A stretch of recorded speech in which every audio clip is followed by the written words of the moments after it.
پاکستانی عوام جو ہے نا وہ اس ٹائم سوچ رہے ہیں کہ ہمیں بھی کوئی ایسا آئینی جادو مل جائے کہ بھائی ہمیں بھی امیونٹی مل جائے، ہم بھی کچھ بھی کریں، کوئی قانون جو ہے وہ ہم پر لاگو ہی نہ ہو، ہم جو ہے وہ مزے سے زندگی گزاریں، لوٹا ماری مچا دیں بھائی، جو چیز لوٹنی ہے وہ لوٹیں، جس کو مارنا ہے ماریں، جس کو جو ہے وہ اڑانا ہے وہ اڑائیں، ٹریفک سگنل توڑ دیں۔ اس کے علاوہ جو ہے بھائی سب سے پہلے یہ عوام پتہ کیا کرے گی، کوئی قانون نہیں ہوا، یہ حکمرانوں کو پکڑ پکڑ کے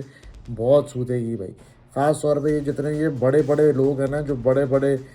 سیاست دان بنے ہوئے، ان کا تو بیڑا غرق کر دے گی اگر عوام کو امیونٹی مل گئی۔ اب چکر سارا یہ ہے کہ مل سکتی ہے، کیوں نہیں مل سکتی؟ جب آپ کے ملک میں بھائی اب امیونٹی کا قانون آئی ہے، تو جب زرداری صاحب کو امیونٹی ملنے سکتی ہے تو پھر سب کو مل سکتی ہے۔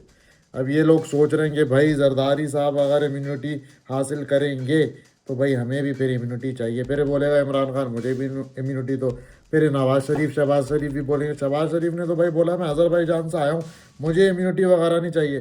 بھائی تو آپ وزیر اعظم ہو، دوسروں کو امیونٹی کیوں بانٹتے پھر رہے ہو؟ خود کو نہیں چاہیے؟ باقی آپ اپنے دوستوں کو امیونٹی بانٹ رہے ہو، پاکستان کی عوام کو امیونٹی نہیں بانٹ رہے، یہ غلط بات ہے۔ عمران خان کو بھی امیونٹی دے دو بھائی،